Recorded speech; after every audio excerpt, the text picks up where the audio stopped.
Baik, assalamualaikum warahmatullahi wabarakatuh. Di video kali ini kita akan belajar bagaimana caranya kita deploy dan hosting di server menggunakan platform Infinity Free. Nah, studi kasus ini atau video ini saya buat karena di perkuliahan kita, terutama di mata kuliah pemrograman web lanjut yang diampu oleh Bapak David. Kemarin sebelumnya kita sebenarnya sudah diberi hosting server oleh Pak David, tapi saya menemukan sebelumnya hosting server tersebut storage-nya atau disk space-nya ini sudah limit ya, sudah habis. Jadi tidak bisa kita deploy di hosting server tersebut. Nah, di sini saya punya rekomendasi platform hosting server yang gratis, di mana ini sudah include dengan database MySQL. Nah, tentunya ini sudah sesuai dengan eh, studi kasus kita yang akan mendeploy aplikasi Laravel dengan database MySQL di hosting server. Nah, kita bisa belajar menggunakan platform Infinity Free yang memberikan paket hosting server gratis, teman-teman. Nah, yang pertama kalian lakukan adalah kalian perlu register atau check-in ke platform Infinity Free. Setelah kalian register, kalian lalu akan masuk ke dashboard seperti ini, teman-teman. Nah, di dashboard ini kalian akan masuk di akun hosting accounts. Nah, di hosting account ini kalau kalian pertama kali memakai, pastinya belum ada account ya. Nah, kalian perlu create account di sini. Nah, setelah kalian create account, di sini akan terlihat paket-paket yang disediakan oleh Infinity Free.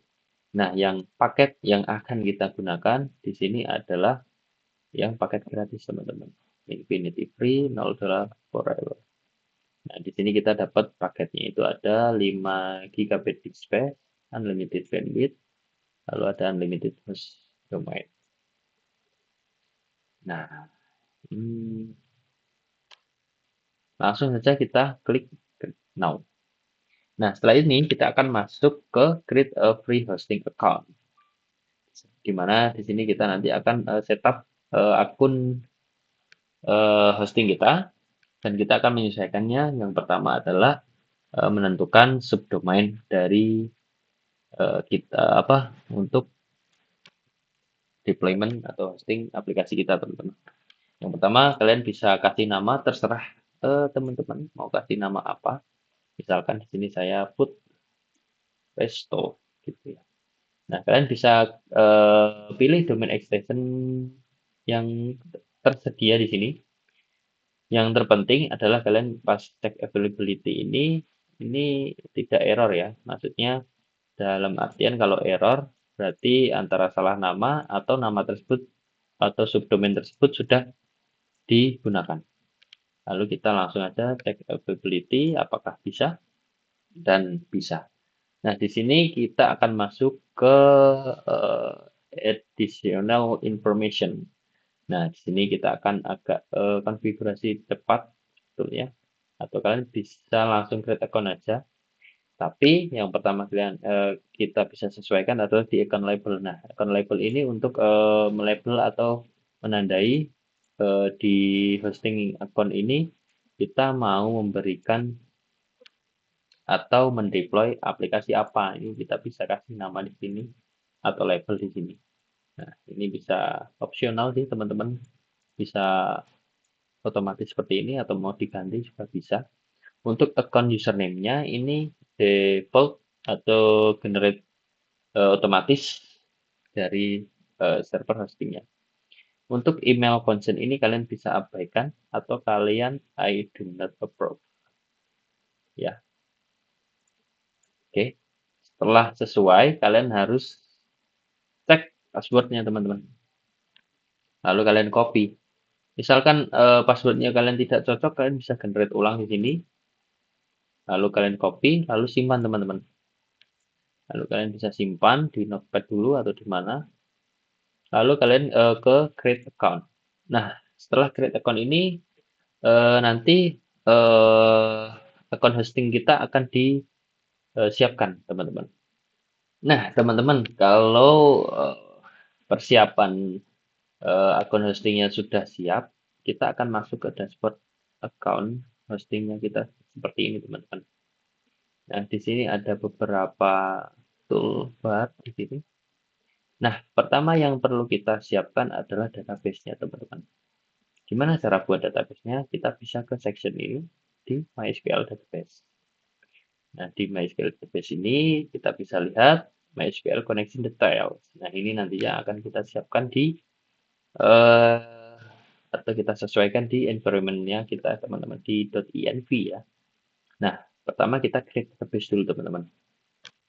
Setelah create database, kita bisa klik atau memberikan nama untuk database kita. Misalkan database food misalkan. Lalu kita create database.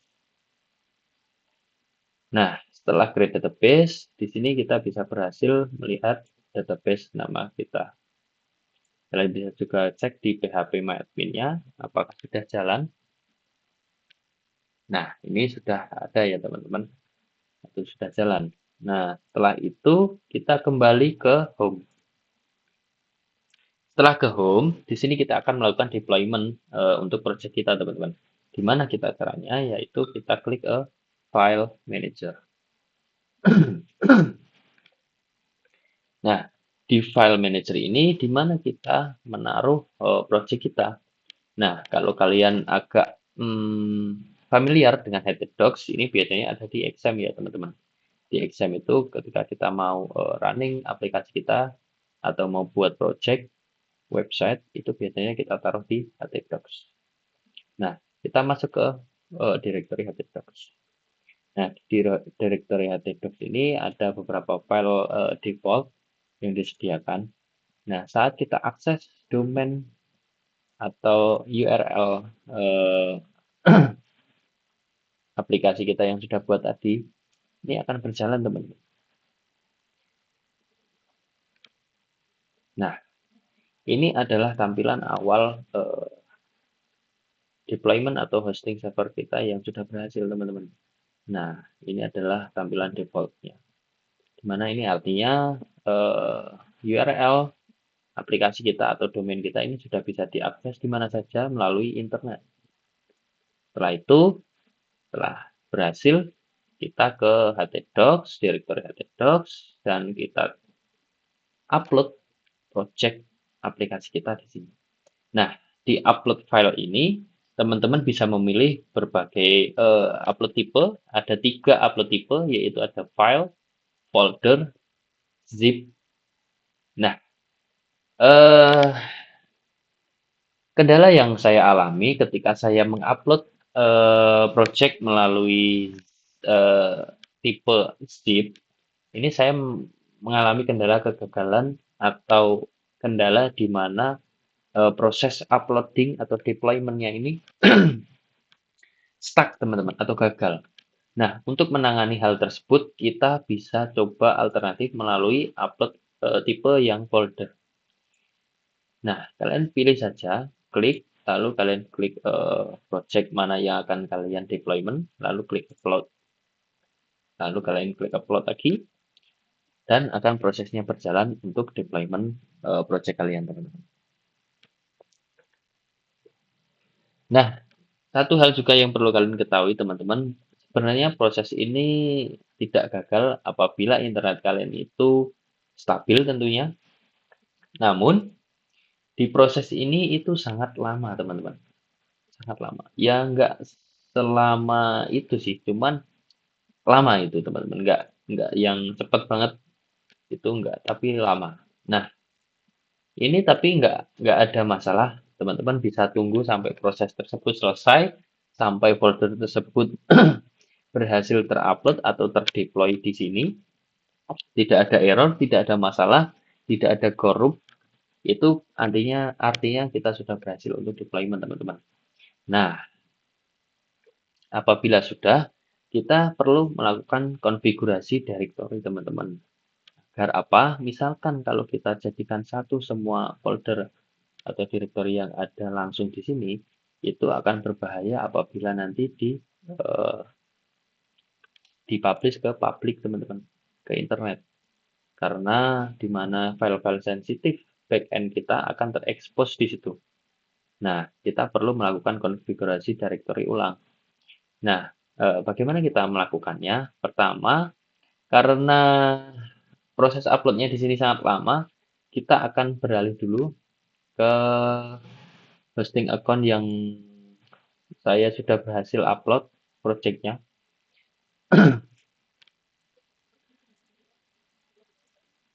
Nah, di account hosting ini saya sudah berhasil upload projectnya. Nah, di situ di kasus perkuliahan kita kemarin kita melakukan project food apa multi restoran food ya teman-teman, multi restoran food. Nah, untuk cara yang lebih tepat nanti akan saya berikan link GitHub yang teman-teman nanti bisa git clone langsung dan bisa langsung deploy projectnya ke hosting server ini. Nah, tentunya akan seperti ini kurang lebih teman-teman. Lalu setelah itu kembali lagi kita ke file manager untuk kita sesuaikan konfigurasi directory-nya.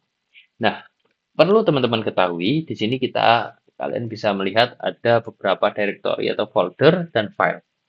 Nah, di sini ada backend, frontend, Laravel core, upload, http access, index.php dan sebagainya. Nah, kita akan beralih ke ini dulu, ke directory yang di lokal. Nah, di awal directory atau folder atau file project kita itu isinya kan jadi satu seperti ini ya teman-teman. Nah, kita akan pisahkan teman-teman. Kita akan pisahkan di mana semua folder yang ada di project kita ini nanti kecuali yang ada di public ini akan kita pisahkan. Nah, di dalam folder atau directory Laravel Core ini isinya melingkupi ada .inv atau environment kita. Nah, di Laravel Core ini adalah folder, dependency, file, dan sebagainya yang ada kecuali file atau folder public ini teman-teman. Kenapa kita pisahkan? Karena tentu yang tadi saya sampaikan sebelumnya agar menghindari expose file atau konfigurasi sensitif. Karena apabila seperti environment kita ini terekspos ke publik, tentunya publik akan bisa mengakses atau melihat environment-nya kita teman-teman seperti username password, nama password, hostname gitu teman-teman. Nah, cukup kalian nanti di directory root-nya di htdocs ini kalian buat directory baru apapun namanya.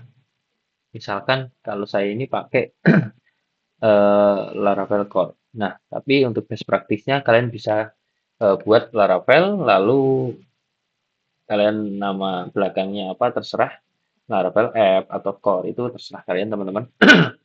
Nah, semua folder, file kecuali yang di public ini kalian pindahkan ke folder yang baru kalian buat teman-teman. Misalkan kalau di saya ini saya taruh di Laravel Core. Nah, di dalam produk di dalam folder public ini ada seperti folder backend, eh, ada ada backend, upload, ya, front end dan sebagainya. Ini kalian taruh di folder root-nya htdocs teman-teman. Jadi intinya yang ada di dalam public ini kalian pindahkan ke folder atau directory root. Sedangkan selain public ini, semua ini kalian pindahkan di dalam folder atau directory Laravel Core di dalam directory root gitu ya. Itu teman-teman. Nah, setelah kalian konfigurasi directory ini, kalian langsung masuk ke konfigurasi.env atau environment-nya teman-teman. Karena apa? Karena ketika kita akses di sini, kalau kita belum setting, Itu aplikasi sebenarnya kalau tampilannya seperti ini sudah jalan sebenarnya, sudah bisa teman-teman. Nah, tapi ini ada tampilan error di mana SQL state tidak no such file directory. Ini nggak bisa menemukan karena kita belum setting database-nya kita teman-teman. Environment-nya kalian klik kanan di sini, lalu kalian bisa klik edit. Nah, ini nanti kita sesuaikan. Nah, juga perlu diingat teman-teman sekalian, di sini kalian harus masukkan ke nama atau URL atau domain database aplikasi kalian yang sudah dibuat tadi di awal ya.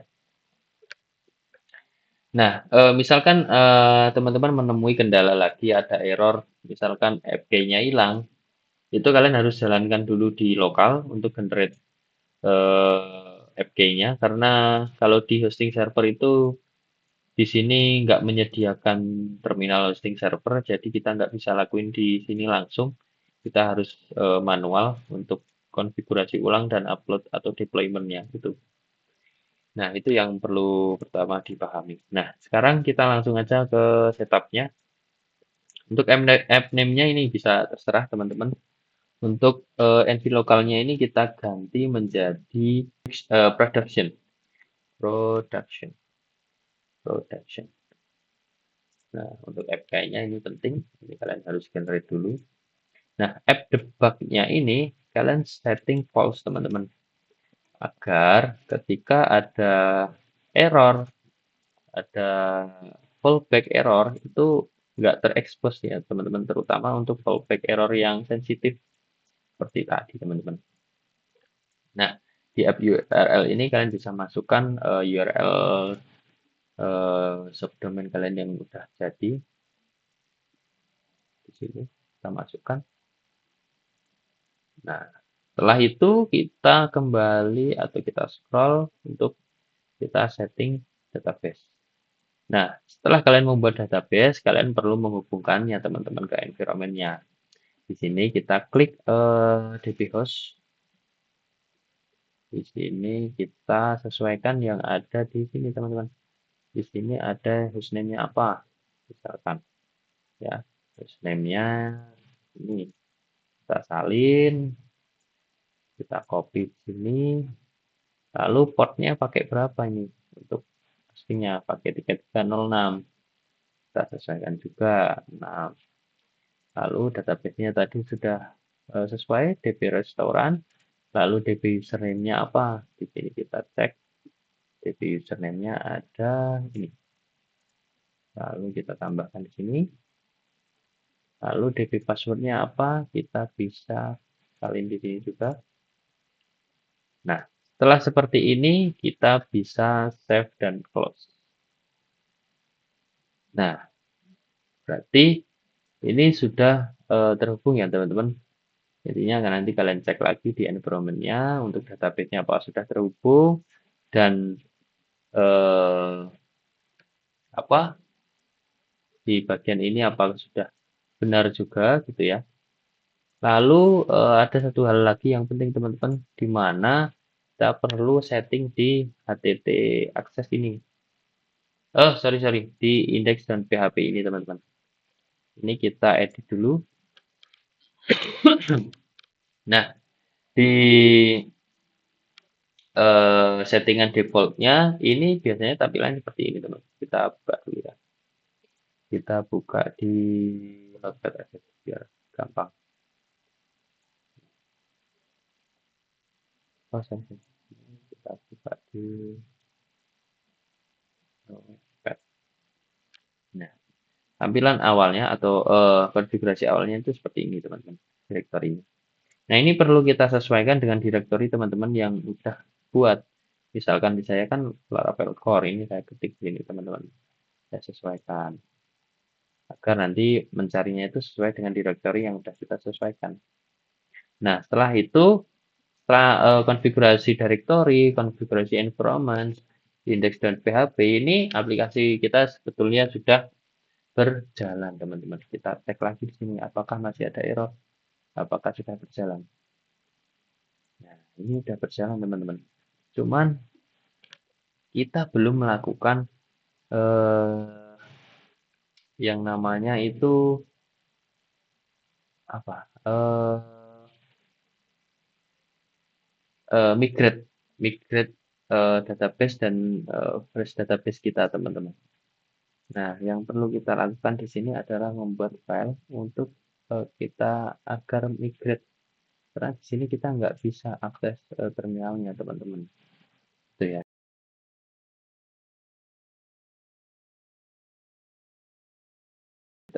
Kalian masuk ke php.myadmin. Gimana cara masuknya? Kalian ke home pengaturan apa account hosting kalian, lalu ke MySQL database, lalu kalian klik database kalian di php.myadmin ini, nanti akan masuk, lalu kita bisa import langsung ke database kita. Langsung kita import filenya di sini, kalian pilih eh, file SQL yang sudah kalian ekspor sebelumnya di lokal ya tentunya. Nah, setelah itu kita langsung jalankan.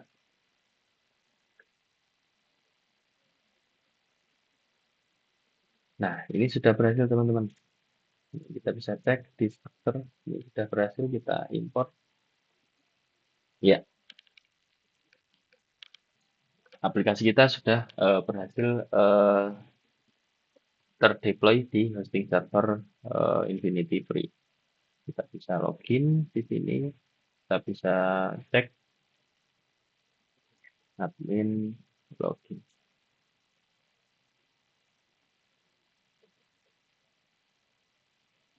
Kita bisa coba masuk.